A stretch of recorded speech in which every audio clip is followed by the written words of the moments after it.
आज आप सुनेंगे गणेश चतुर्थी व्रत कथा। गणेश चतुर्थी व्रत कथा। एक बार महादेव जी भोगावती नदी पर स्नान करने गया।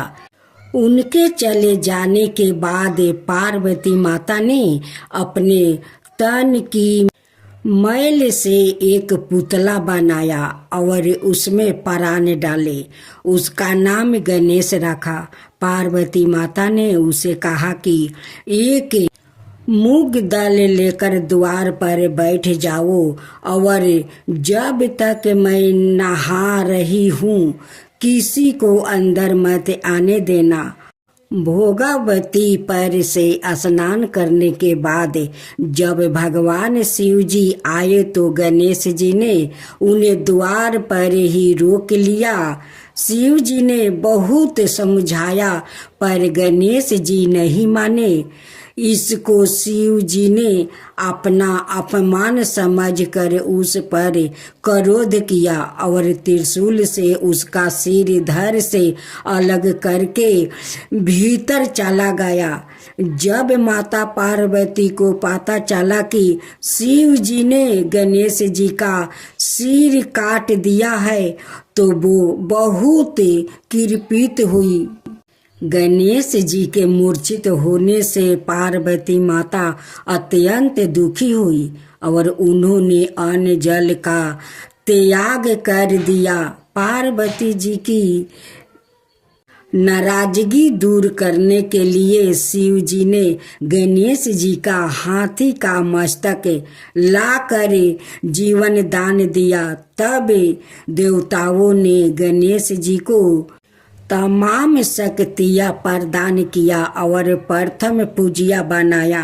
यह घटना भाद्रपद माह के शुक्ल पक्ष की चतुर्थी को हुई थी, इसलिए यह तिथि पूर्ण पूर्व गणेश चतुर्थी के रूप में मनाई जाती है।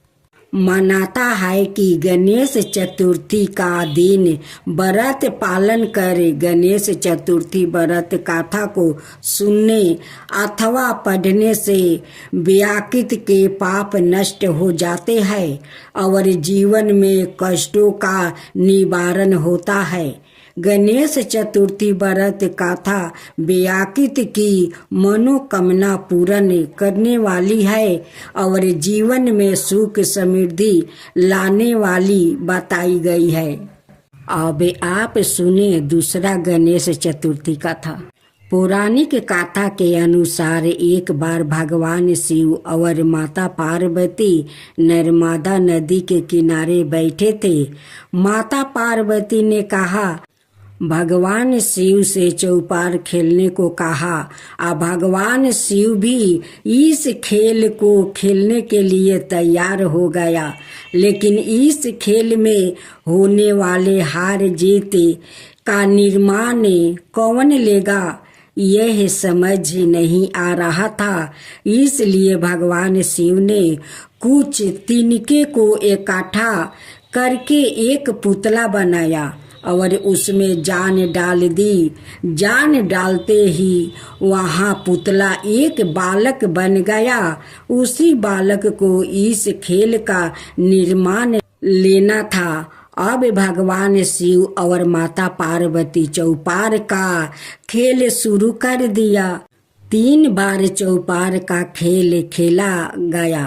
हर बार माता पार्वती जीती, लेकिन भगवान शिव द्वारा निर्मित उस बालक ने भगवान शिव को ही विजय बताया। इस बात को सुनकर माता पार्वती बेहद क्रोधित हो गई और उन्होंने क्रोध में आकर उस बालक को लंगड़ा होने का कीचड़ में पड़े रहने का श्राप दे दिया। बालक ने माता पार्वती से बहुत माफी मांगी। बालक के बार बार क्षमा मांगने पर माता पार्वती ने उस बालक से कहा कि यह गणेश पूजन के लिए नाग कन्या आएगी। उनके कहे अनुसार तुम भगवान श्री गणेश का व्रत पूरी श्रद्धा पूर्वक रखना। इस व्रत का प्रभाव से तुम इस श्राप से मुक्त हो जाओगे। 1 बरस के बाद उस स्थान पर नाग कन्या आई। तब उस बालक ने नाग कन्याओं से गणपति पापा के व्रत का विधि विधान पूछा। उनके बताए अनुसार उस बालक ने 21 चतुर्थी तक बापा का व्रत किया। बालक की भक्ति को देखकर गणपति बापा बहुत प्रसन्न हुए और उन्होंने उस बालक को मनोवांछित वर मांगने को कहा। तब उस बालक ने सीधी विनायक से कहा, हे प्रभु, मुझे इतनी शक्ति दीजिए कि मैं अपने पैरों से चलकर अपने माता पिता के साथ कैलाश पर्वत पर जा सकूं। तब बापा ने तथास्तु कहा। भगवान श्री गणेश के तथास्तु कहने के बाद वो बालक अपने माता पिता का साथ कैलाश पर्वत पहुंचा। वहां उसने भगवान शिव को अपने ठीक होने की पूरी बात बताई। बालक की बात सुनकर भगवान शिव ने भी माता पार्वती को प्रसन्न करने के लिए 21 चतुर्थी का व्रत रखा। व्रत के प्रभाव से माता पार्वती भी प्रसन्न हो गई। उसके बाद भगवान शिव ने माता पार्वती को इस व्रत की पूरी महिमा बताई। इस बात को सुनकर माता पार्वती की मन में अपने बड़े पुत्र कार्तिक से मिलने की प्रबल इच्छा जाग उठी। तब माता पार्वती ने भी 21 चतुर्थी का व्रत रखा। इस व्रत का प्रभाव से भगवान कार्तिकेय माता पार्वती से मिलने सवाई आ गया। तभी से यह व्रत संसार में विख्यात हो गया और इसे हर मनोकामना को पूर्ण करने वाला व्रत माना जाने लगा।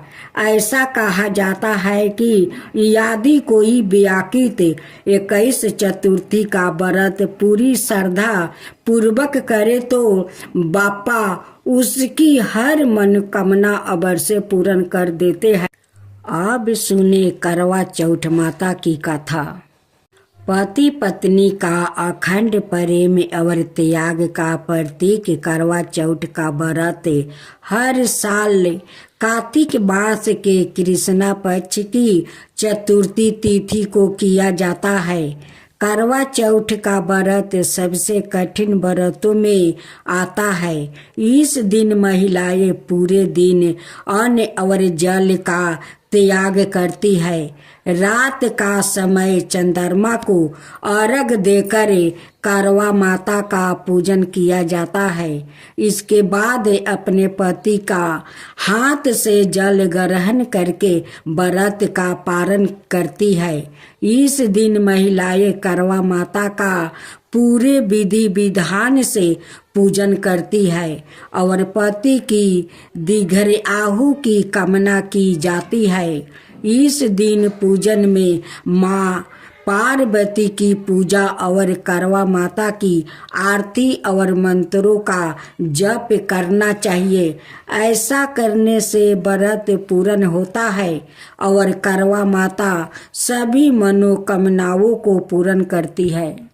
अब दूसरा करवा चौथ व्रत कथा सुने। पौराणिक काल की कथा अनुसार पतिव्रता सती सावित्री के पति सत्यवान को लेने जब यमराज धरती पर आए तो सत्यवान की पत्नी ने यमराज से अपने पति के प्राण वापस मांगने की प्रार्थना की। उसने यमराज से कहा कि वो उसके सुहाग को वापस लौटा दे, मगर यमराज ने उसकी बात नहीं मानी। इस पर सावित्री सावित्री अन्न जल त्याग कर अपने पति के मृतक शरीर के पास बैठकर विलाप करने लगी। काफी समय तक सावित्री के हड्ड को देखकर यमराज को उस पर दया आ गई। यमराज ने उसे वर मांगने को कहा। इस पर सावित्री ने कई बच्चों की मांग मांगने का वर मांग लिया। सावित्री पतिव्रता नारी थी और अपने पति के अलावा किसी का बारे में सोच भी नहीं सकती थी, तो यमराज को भी उसके आगे झुकना पड़ा और सत्यवान को जीवित कर दिया। तभी से अखंड सौभाग्य की प्राप्ति के लिए महिलाएं सावित्री का अनुसरण करते हुए निर्जला व्रत करती है।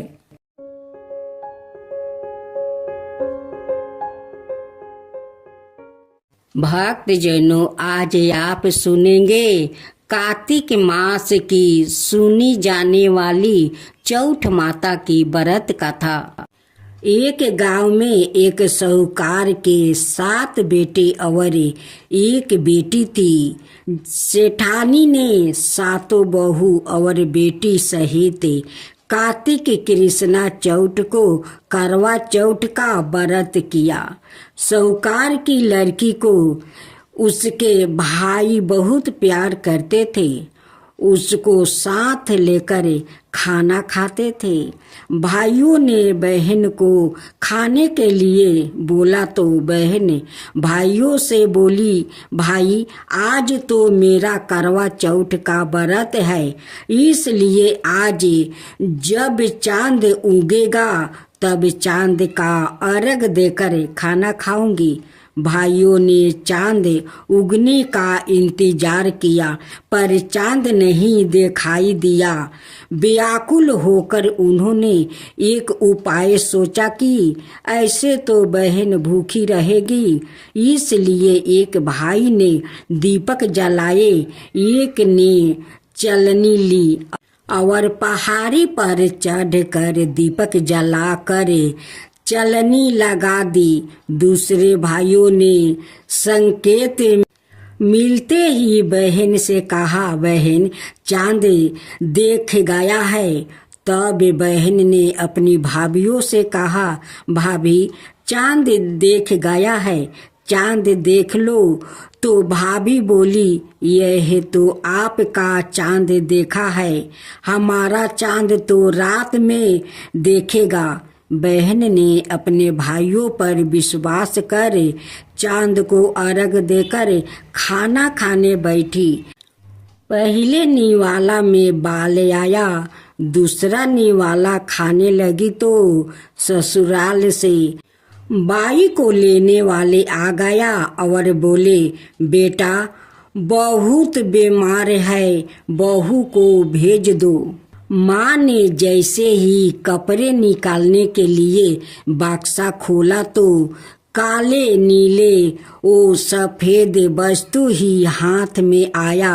माँ ने एक सोने का सिक्का पले में बांध दिया और बोली, रास्ते में सबके पाँव छूती जाना और जो अमर सुहाग की आशीष दे उसे देना। सारे रास्ते पाँव छूती गई पर किसी ने अमर सुहाग की आशीष ना दी। ससुराल के दरवाजे पर 8 साल की बिटिया खड़ी थी। उसके पाँव छूने पर वो बोली कि सीली हो, सपूती हो, 7 पूत की माँ हो। यह सुनते ही सोने का सिक्का निकाल कर उसे दे दिया और पहले का गांठ बांध लिया।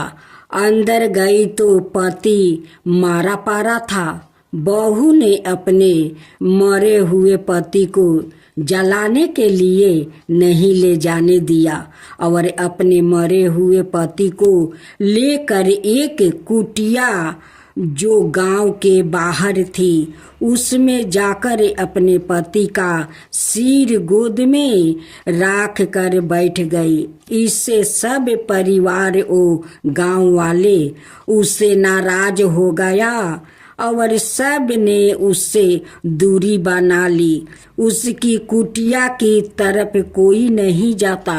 एक छोटी सी लड़की उसको खाना दे देती और कहती, मुर्दा सेवती रोटी ले। कुछ समय के बाद माघ की तिल चौथ आई और बोली, करवा ले तू, करवा ले भैया की प्यारी, करवा ले।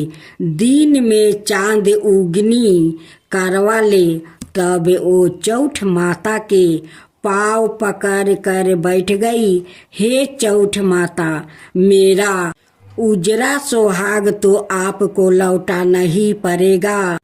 नादानी में हुई गलती की इतनी बड़ी सजा मत दो माँ। मुझे मेरी गलती का पछतावा है। मैं आपसे हाथ जोड़कर प्रार्थना करती हूँ। तब चौथ माता बोली, मुझसे बड़ी तो बैसाख की चौथ है। ओ आएगी तो उससे तेरा सुहाग मंगना। इसी तरह बैसाख की चौथ आई।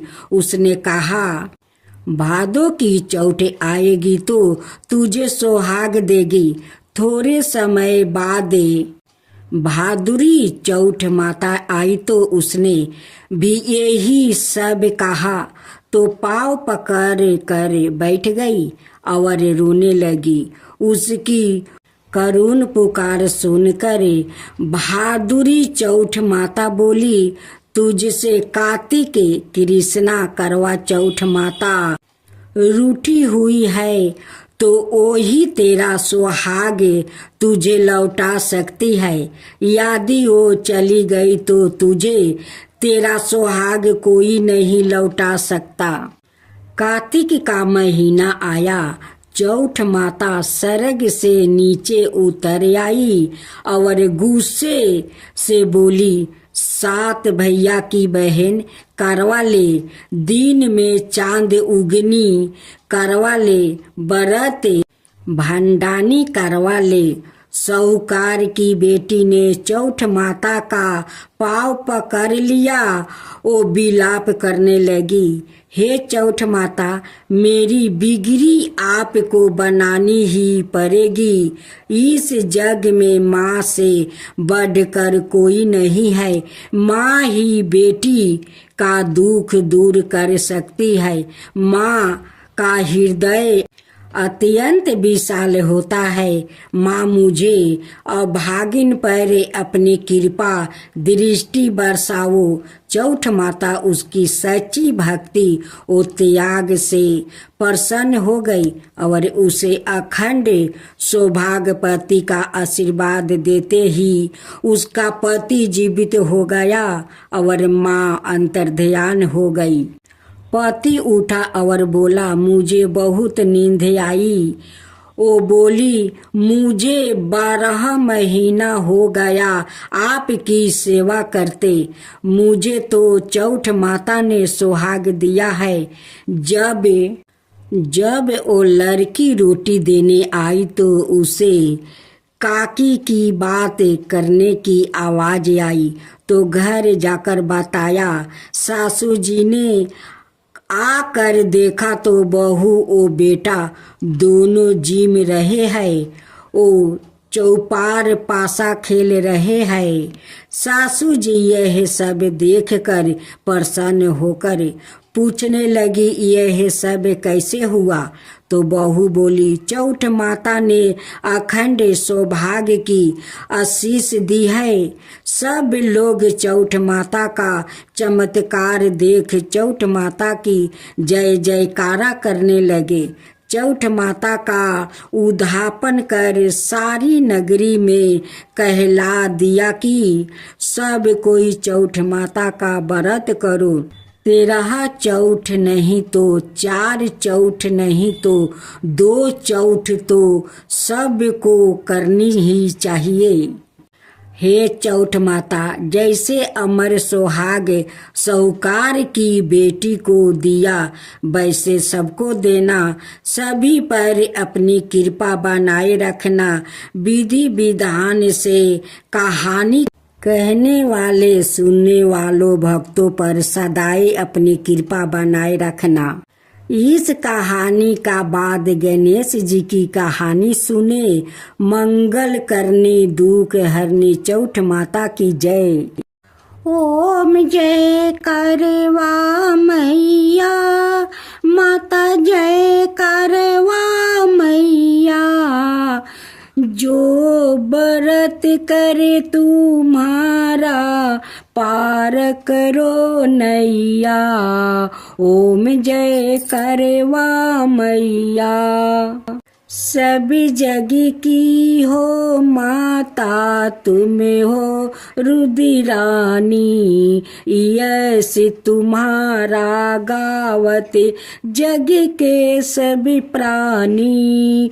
ओम जय करवा मैया, ओम जय करवा मैया। कार्तिक कृष्ण चतुर्थी, जो नारी व्रत करती। दीघरियाहु पति का होबे, दुख सारे हरती। ओम जय करवा मैया, ओम जय करवा मैया।